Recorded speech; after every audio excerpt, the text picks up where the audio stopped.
tayo. It's me, Isa Vlogger. For today's video ay gagawa ako ng chocolate with ice kasi ang lamig-lamig saka wala pa ngayon kuryente. So guys, gawa na tayo.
Dito na nagtapos ang aking video. Bye! Kung gusto nyo subukan uminom ng choco with ice, gawin nyo guys, ang sarap-sarap kasi hindi na kayo maghalo kahit solid. Kahit Milo na lang at ice. So solid. Ang sarap-sarap guys. For today's video, ito lang po. Bye!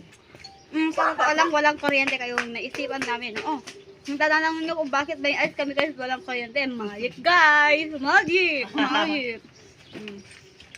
Hindi ko pa ubos. Pero, hindi ko na po mabablog ito na iinumin. Ang sarap-sarap guys. So sarap. Sarap. Kahit hindi ay mag-milk tea guys. Kahit hindi na kayo pupunta sa mga ano diyan. Ito lang yung gagawin nyo. Ito lang yung gagawin nyo. Na mag-templa kayo. Bili kayo ng ice tapos lagyan nyo ng chocolate. Masarap na po guys. Solid. Ang sarap-sarap. Huwag na kayo maghalo. Ito na lang gawin nyo. Para hindi na kayo makagastos. 10 pesos plus 7 pesos yung ice o di. O tipid. Yung mga milk tea, 35, 90, 120, ganun. O, ito lang is 17 pesos lang po, guys. So, wag na kayo maghalo. Ito na lang gawin nyo, guys, kung gusto nyo. Pero kung ayaw nyo, okay lang. So, guys, ito lang po ang... So, guys, dito lang po nagtatapos ang aking video. Bye. Today's video, ito lang... For today's video, ito lang po ang aking video for today. Don't worry, click the bell and subscribe my channel para... subscribe my channel guys, supportahan nyo po ang aking channel, click nyo na po yung notification para mapanood nyo ng tuloy-tuloy na update, tuloy-tuloy na video ko. So guys, ito na nagtapos ang aking video. Pasensya na guys kung may narinig kayong bad na salita. Huwag ko sanang sasayangin at kakuin yung mga narinig yung bad kasi pinsan ko na yun guys, is sira ulo. Yun lang po, bye bye.